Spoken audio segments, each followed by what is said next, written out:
I want to focus primarily on problems that are, well, I mean, I'll say similar to problems that you would see on your exam, for one. But secondly, the ratio test is used quite often with factorials, and in the next section we're going to see why that ends up happening. So it also works with, or we also deal with the ratio test when we're dealing with powers of n. So whenever we see complicated formulas that have factorials or powers of n, that's automatically when we're going to use the ratio or the root test. Okay. Everybody go on that?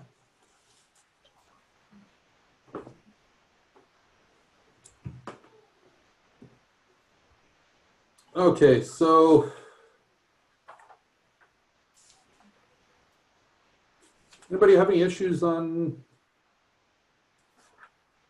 322?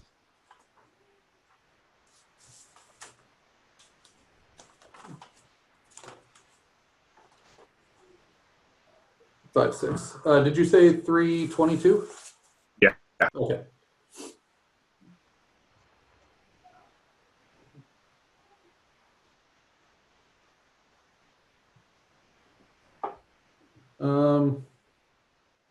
Yeah, that's a good one. So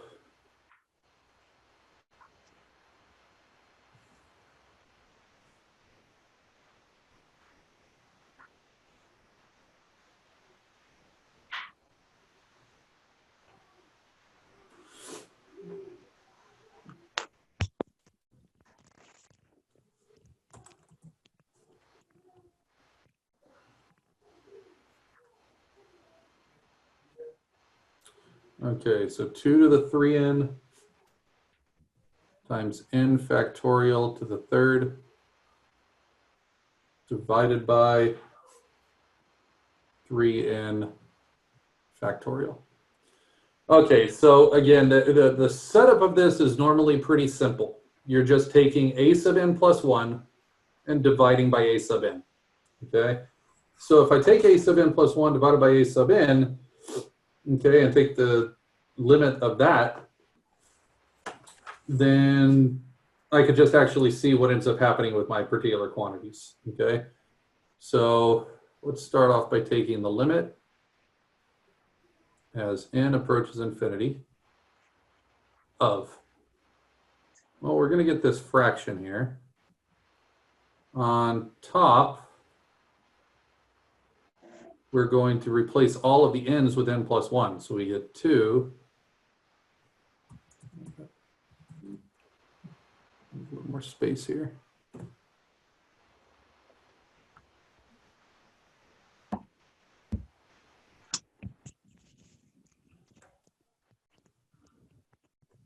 Okay, so up top, we've got the fraction involving 2 to the power of 3 times n plus 1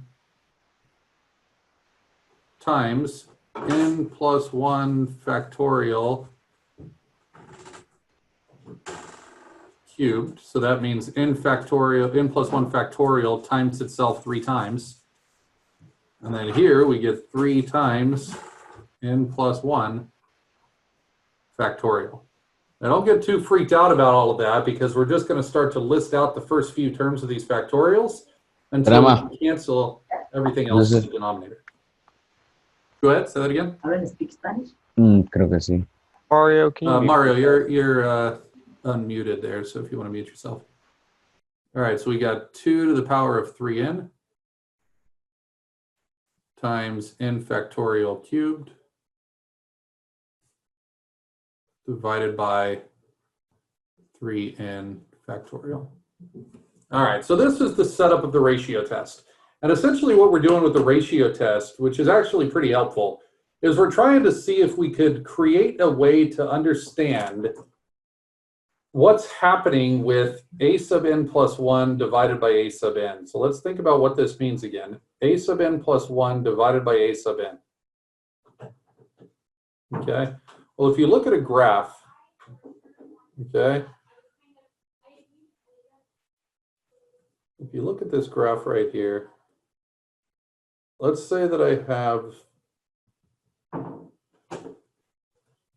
this graph. If I were to pick some particular term right here, that would be a sub n, which would mean the next term, when I add one more, let's say that's a sub 80, a sub 81 would be the next term. That's what a sub n plus 1 means. So all we're looking at is what's the ratio of the next term compared to the prior term?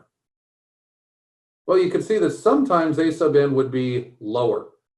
You see, because this is decreasing. Sometimes, though, isn't it possible that if this sequence was going like this, that a sub n would be higher? So all we're looking at here is if a sub n plus 1 is less than a sub n, then this is going to go towards 0, right? So we want this limit to go towards 0. Or we're going to see that it's going to be bigger or smaller than 1. So we can see that the ratio of these terms is either going to be greater than 1, which implies that the sum diverges, because that behaves very similar to a geometric series where the r value is greater than 1. Or it's possible that in this situation, I get a sub n plus 1 divided by a sub n, and I find out that that is less than 1. That's what would happen here, because the next term is smaller than the prior term, so the numerator is smaller than the denominator. If that's the case, then I know that this converges. So we're really just thinking about this ratio as being similar to a geometric series, right? So now we're just doing the algebra to simplify this. And so let's deal with each one of these separately. I have a problem. Say that again? I have a problem. Like for any of these problems, do we need to do the test for divergence first? In general, it can help to do the test for divergence, but you can see that this one right here would be really tough to actually determine whether or not it diverges or not. In general, no, you don't have to do the test for divergence first, but sometimes doing the test for divergence first saves you some time in calculating or in using, saves you time in using some other tests. Because if you could prove that the limit is non-zero, you know automatically that it diverges, okay? But you don't need to necessarily do that all the time. And in a situation like this, you could see that this limit right here, as n approaches infinity, it would be really tough to tell whether or not it converges or diverges, okay? So that's why we're actually resorting to the ratio test now. Well, anytime you're doing the ratio test with a fraction, you're going to have a complex fraction that just means that I've got to multiply by the reciprocal. So let's just write it out that way. So we get the limit as n approaches infinity of 2 to the 3n plus 3 times n plus 1 factorial times another n plus 1 factorial times another n plus 1 factorial divided by 3n plus 3 factorial times. Now we're going to multiply by the reciprocal. Well, over here we get 3n factorial over 2 to the 3n times n factorial times n factorial times n factorial.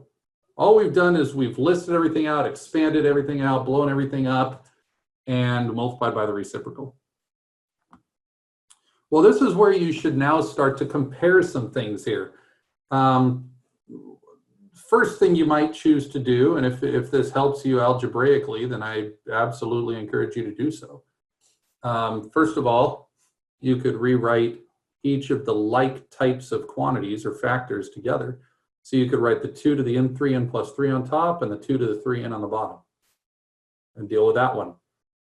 Then you can deal with the n plus 1 factorial times n plus 1 factorial times n plus 1 factorial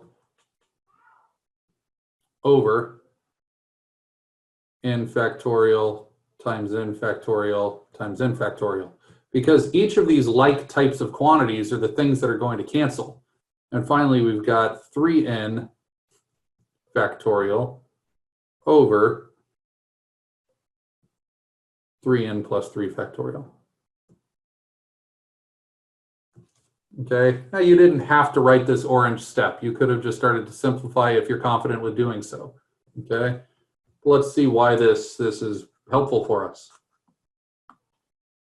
Because how am I going to simplify this first one right here? They have like bases, so you would just take the exponents. Yeah, so you just subtract the exponents, so we get n factorial, or the limit as n approaches infinity.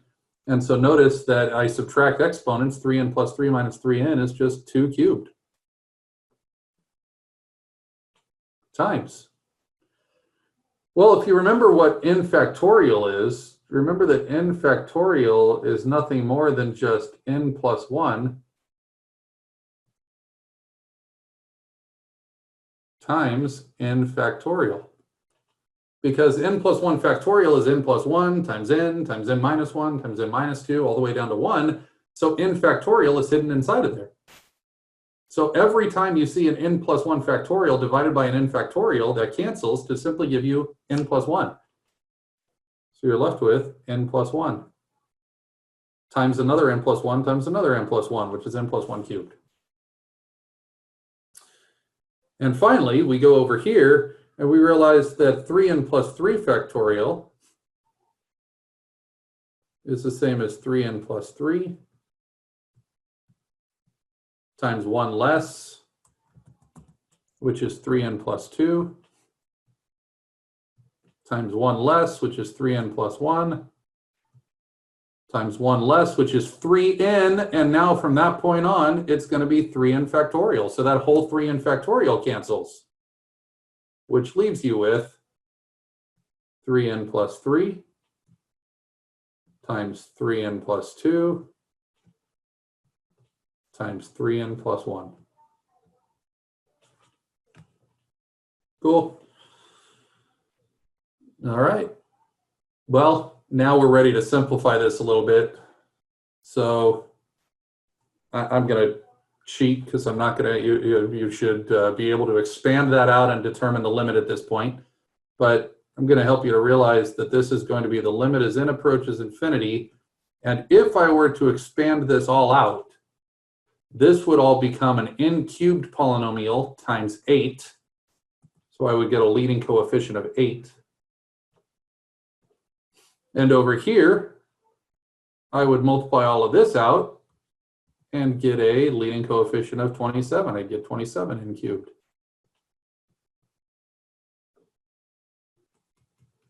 So I don't really care what the rest is because I know that this limit is going to be 8/27.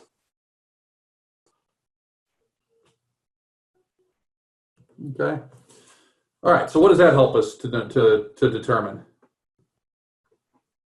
That the series is convergent. That the series automatically converges. So we're not saying that so basically we're saying that if the limit of the sequence is a number of that particular sequence, then that goes back to the beginning and it tells me that the sum from n equals 1 to infinity of, what was it, 2 to the 3n? 2 to the 3n times n factorial cubed over 3n factorial. Thank you.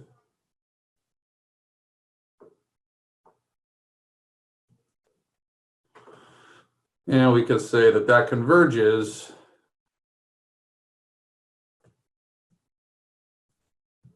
since the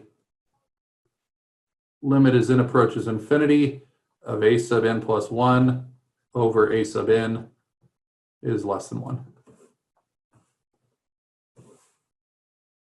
Okay. So that's the idea of the ratio test. We're going to be using the ratio test quite often in chapter 6. In fact, it's one of the only series tests that we actually use from this point on. And that's that. I think that's a great one, but I don't want to spend too much more time on any other ratio test. I think that all of them are basically just like that. So that's actually all I'm going to do on that one. Okay. I'd like to instead maybe do a few more examples of series. So let's just create a new.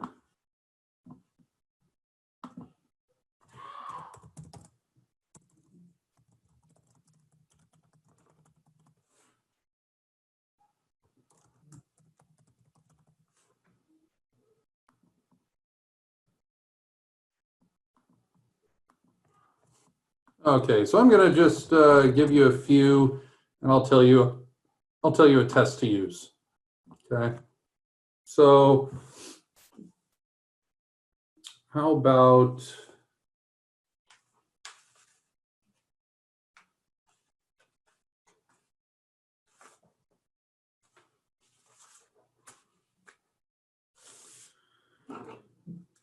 okay.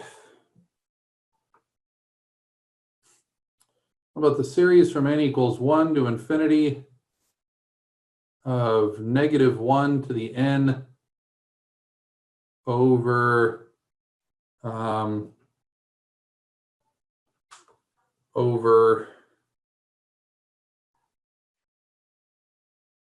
the square root of n to the 4th, or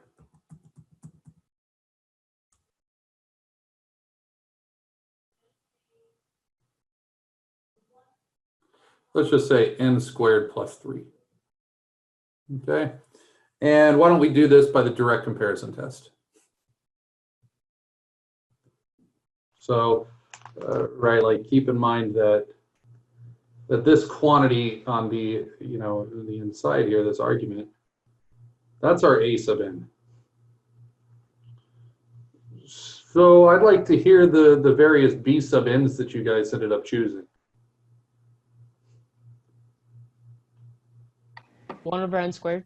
1 over n squared. Anybody choose anything different? Professor, I have a question. Like, Yeah. for direct comparison, I think like for AN and BN, the series must be all positive terms, but like for this one, it has like negative. No, for the direct comparison test, it doesn't have to be positive.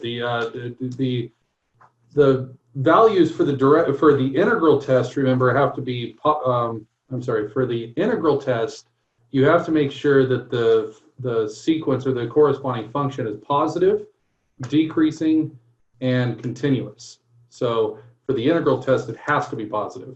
But for the comparison test, it doesn't have to be positive. In the definition of the comparison test, it does actually say that a sub n has to be less than b sub n, but greater than 0. It turns out, though, that you don't need to necessarily have it be positive only, because you just need to make sure that the absolute value of it eventually goes off to 0. And so I just wanted to mention in this case right here, so let's compare, let's just see if the a sub n would actually work, okay? If you ended up choosing a sub n, let's keep in mind what the picture of this direct comparison test is hopefully supposed to look like here. The idea for the direct comparison test is that if a sub n is this function right here, or this sequence rather, I'm drawing it as a curve, but we know that sequences are points, but I'm just drawing it as a curve to show you. Essentially, I'm trying to either compare this to a larger convergent test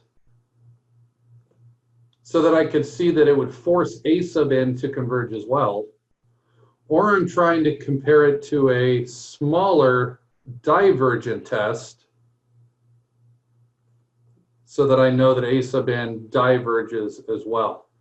So this is the only time that we could actually use the direct comparison test, is that if we could show that, and again, as Zini was noticing, because of this is going to bounce back and forth between positive and negative terms, but we just need to make sure that the absolute value of the series is actually going to be decreasing. And if that's the case, then I need A sub n to be smaller than a convergent series, or I need it to be larger than a divergent series. And hopefully you're recognizing why that's the case. Because if it's smaller than a convergent, then A sub n is forced to converge. But if it's larger than a divergent, then notice that I'm just adding more area, so that would force A sub n to diverge as well. All right. So let's just see if this is actually going to be true here. So let's just look at A sub n for a minute and just take a look at each of the terms of this sequence.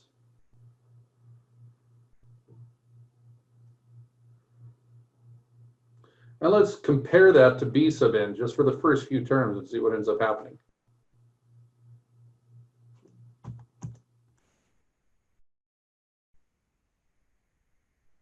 Okay, so let's just pick 1, 2, 3, and 4 and just see if this eventually is going to show that A sub n is always less.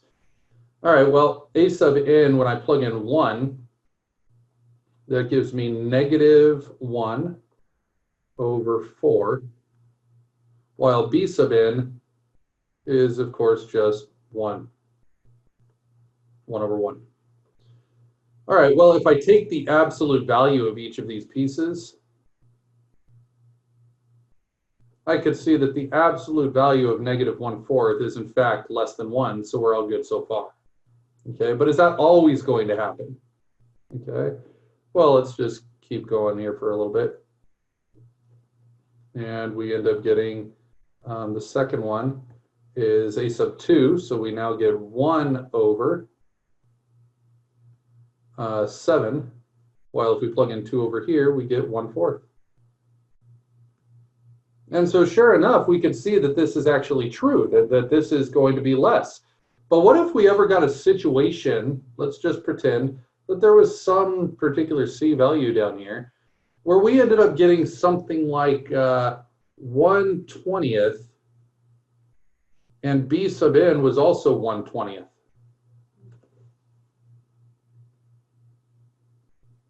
What would that show? That we can't use that for B of n?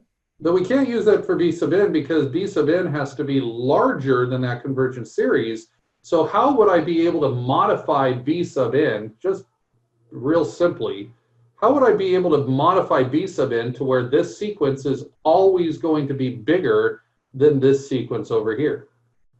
I mean, in this case, it didn't matter, but I mean, there is obviously a situation where as I start comparing terms, I could see that they end up are sometimes equal. So how could I force this B sub n to be larger? 1 over n squared minus an integer? N squared minus an integer? You could possibly do that, yeah. I mean, can we just say like 1 over n cubed or like 1 over n to the 100? Something? Well, But you I'm- don't want to I mean, you don't normally want to change the P series because then it's not necessarily obvious. And if I were to change this to n cubed, then wouldn't that cause this right here to eventually be larger, which would mean that this fraction would be smaller? Oh, okay. So I don't want to change that exponent to a 3. I want to keep it as an n squared. Are you allowed to change the numerator? Yeah, why not? Just make that a 4. Or make it a 2 or a 72 or something bigger, right? Anything you want, really. And so really you could just change this numerator. And if I change that numerator, then that would cause it to be absolutely less as well. Okay, either way. So let's just make it 2, just for the hell of it. Not like it matters, because it's still going to be the same. Because all that would change is that now this is a 2, and that's a 2/4, and that's a 2/20. And now I can see that obviously if I double each of these values, then it's definitely going to be greater than A sub n. Okay? So I'm just kind of giving you some tips about how to decide what to choose for your comparison. But now let's actually go through the comparison test. Okay? So if I were to go through the comparison test, then I would actually write out what we see here.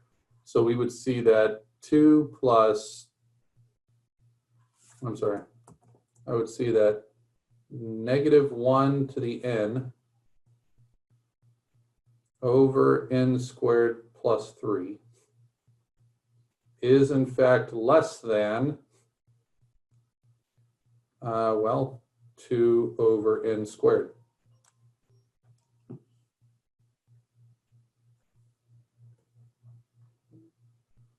For all n greater than or equal to 1.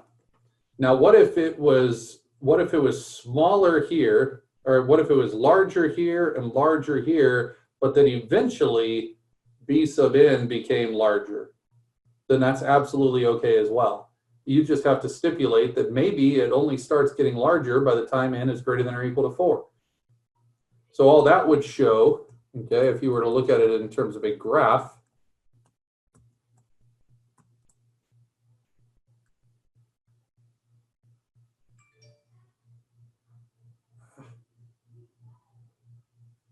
okay, if I was to look at it in terms of a graph, it's possible that a sub n is right here and b sub n is right here. So I could see that a sub n is larger than b sub n for a while until it gets to, let's say, maybe n equals 4. And then from n equals 4 on, now I could see that b sub n is higher. Okay, so that's definitely a possibility as well, and you can account for that. All right, well, basically what we see here then is that this is definitely smaller since, okay, so since 2 over n squared is a p-series,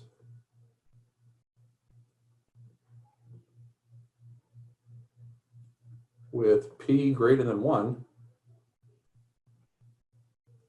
okay, then 2 over n squared is convergent.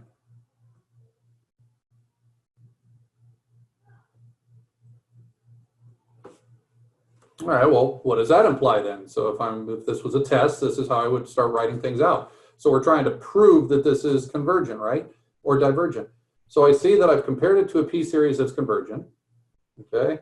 I could see that a sub n is less than a convergent series, or is less than a convergent sequence, rather. So that must imply that the sum from n equals 1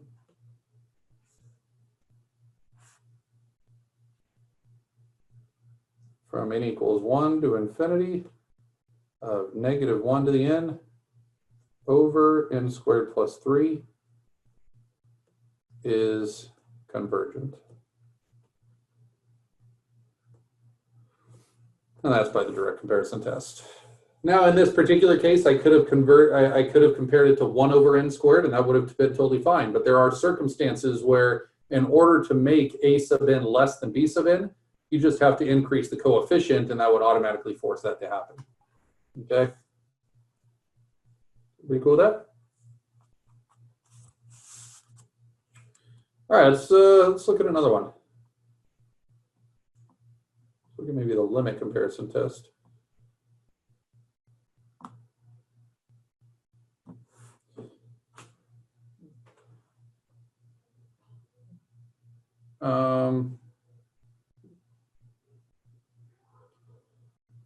Let's say we had the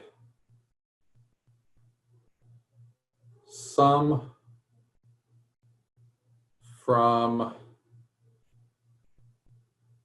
n equals 1 to infinity of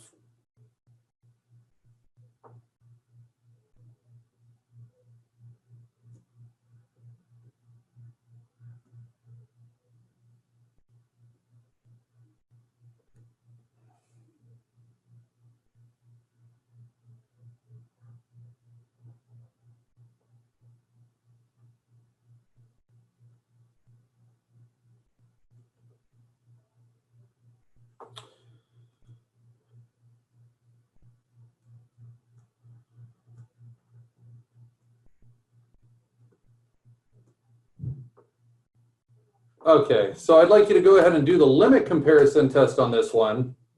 But before you do, I want you to tell why the direct comparison test wouldn't work in this circumstance.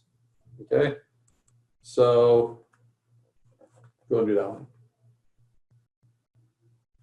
You know what? I'm going to change this, make this a little easier. Why don't we don't need to make the -1 to the end. Let's just make it 4. So these problems, are they like very similar to the problems on the exam? Yeah, level these of are good. difficulty? So we're doing problems that would be, I'm giving you tips and hints and things that would definitely help you on the exam, things to look for.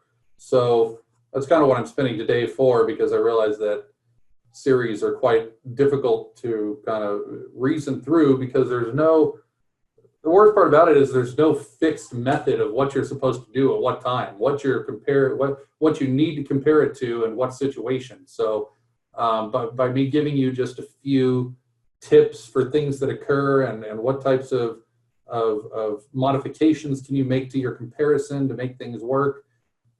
Yeah, these are very good to practice. Essentially, what should we try to compare this to?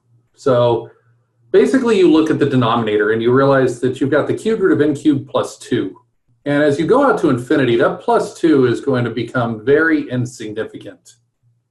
So we say instead, you know what, let's just make the denominator a single variable if possible, because then I can make it a p-series. So that's why the most obvious choice to compare it to is 4 over the cubed root of n cubed. But notice the cubed root of n cubed is just n, right? So because the denominator is larger, then the fraction is smaller. So that must mean that a sub n is below 4 over n. But the problem with that is 4 over n is now a divergent series, and a sub n is smaller than that. So the problem with that is that if a sub n was, I don't know, very close to this divergent series, something like that, then it's possible that a sub n could diverge, but then there's some threshold where it gets so far below that now all of a sudden it converges. So the reason why you can't use the direct comparison test is because if a sub n is smaller than a divergent series, we're not sure what the a sub n does. So that's why we can't use direct comparison, so we have to use the limit comparison. So you just simply take the limit of the original series or sequence divided by the compared series. And when we multiply by the reciprocal, this is what we get here. So how do I continue this? How do I simplify this?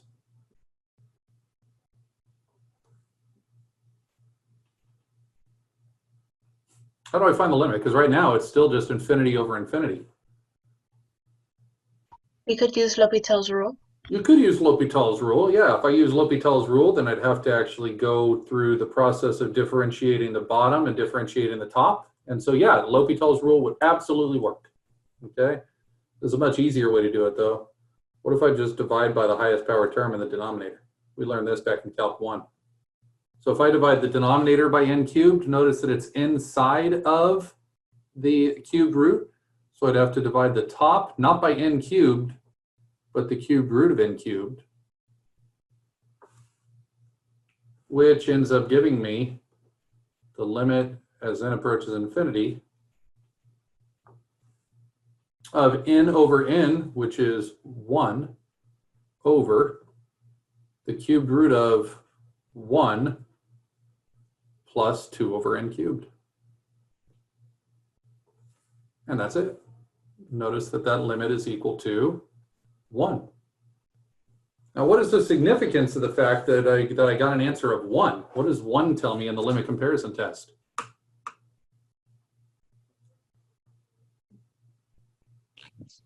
That if C is greater than 0, they both converge or diverge. There we go. So if this is greater than 0, then that means something very important.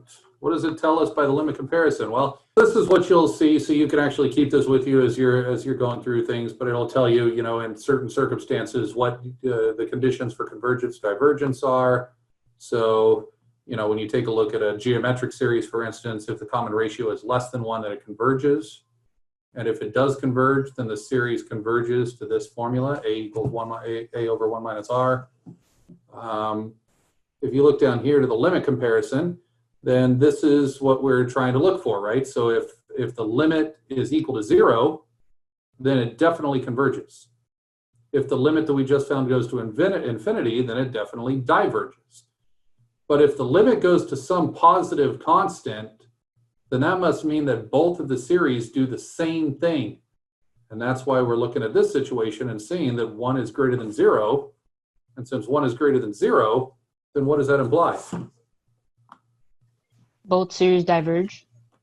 Yeah, that both series do the same thing. So basically what it says is that since 4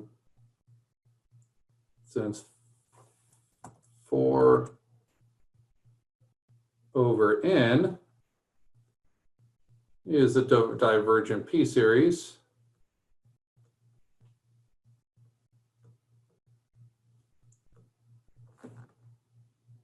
then the sum from n equals 1 to infinity of a sub n also diverges.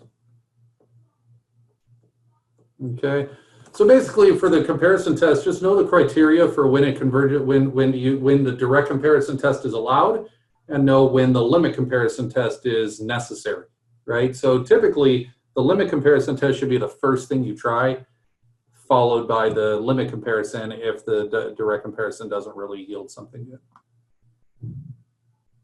Cool.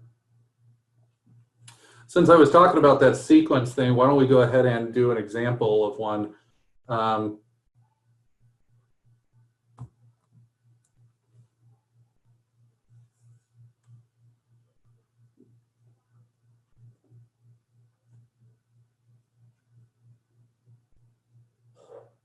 Find an explicit formula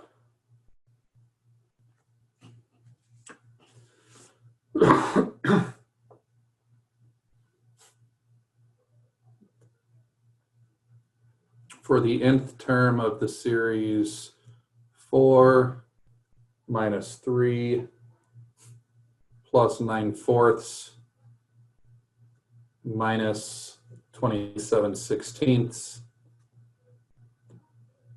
and so on. Okay. All right, well, the first thing I'm going to do here is I'm going to start to go through kind of a list of some ideas of what to see. Is it a common type of series to where I could see that I either have to add something particular to get from one term to the next, or multiply by something to get from one term to the next? Or is there anything that I noticed is similar about numerators and denominators or whatever, okay? So let's just start off with a couple of most obvious things that we notice here. First of all, I see that this is an alternating sequence because it goes from positive to negative to positive to negative. Okay, so I know then that a sub n will definitely have one of these -1 to the n power types of things, right? But be careful, because if I plug in 1, I should get a positive, but I don't get a positive, I get a negative. So how do I fix that? Make it n minus 1. Yeah, just make it n minus 1. Now all of a sudden the first term is positive, second term is negative. All right, well, let's look at a couple of other things here. So the next thing I start to look for is whether or not this is geometric. So if this is geometric, I'd have to multiply by something particular to get from one term to the next. So how would I get from 4 to -3? What would I have to multiply by? Times 3 over 4. Times 3 over 4. Close. It's actually -3 over 4 though, right? Oh. But the negative is really already accounted for in this -1 to the n minus 1 thing. But I'm still going to write it. Okay, I'm still going to write that it's -3/4. So what I'm hoping is that this is going to be the same thing. Well, sure enough, it is, right? I could see that r is, again, -3/4. Maybe that was coincidental, so let's just check again. Yep, sure enough, r equals -3/4, right? So doesn't that mean then that I could really just multiply by an additional 3/4? Okay, or recognize that oh, excuse me, that this is going to be an additional. I guess there's a couple of ways to kind of approach this. You could look at it in terms of the numerators. I realize that the numerators go from 3 to 9 to 27, and so those are powers of 3. And it goes from 4 to 16. Those are powers of 4, or powers of powers of 4. So I'm just going to say I'm going to multiply by an additional 3/4.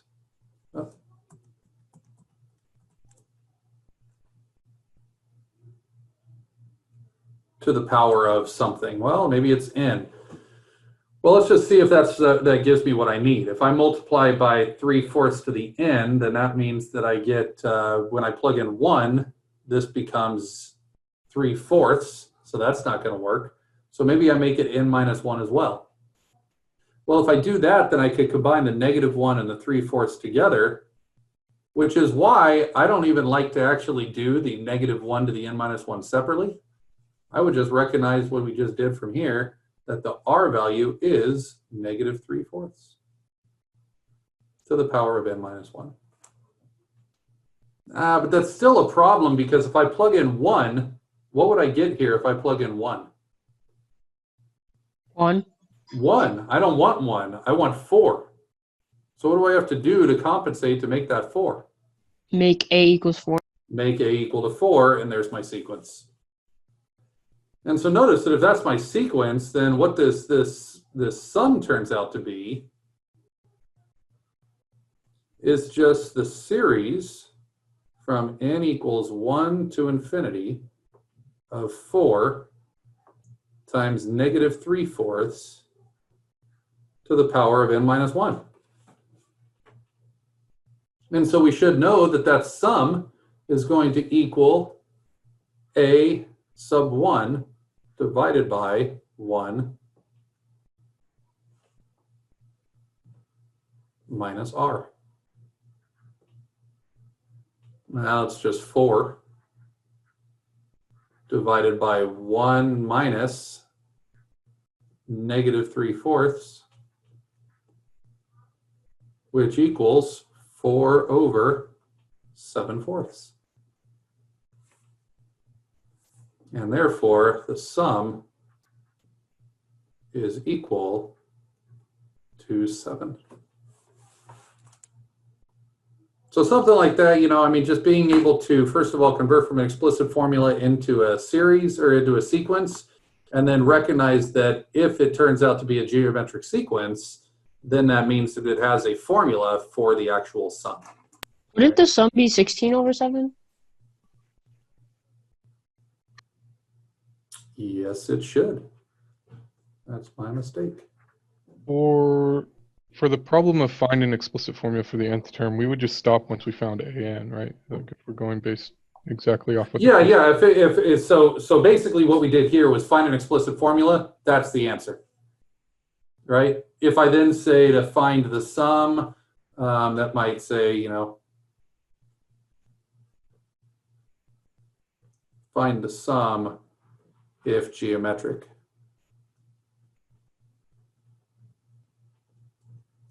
Right, and then you would continue it from there.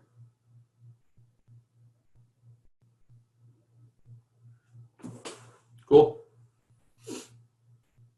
So that's a few minutes over. Sorry to hold you over. Just wanted to finish that problem, but like I said, if you have any questions, you can feel free to hang out after class, and I can maybe answer more conceptually as opposed to doing particular problems. But if you have conceptual questions that you want to ask, or any issues with your exam, and you'd like to share your screen or do anything like that, then feel free to hang out, and I'll stay around for a little bit here.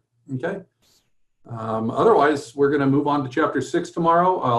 I'll continue to fine-tune the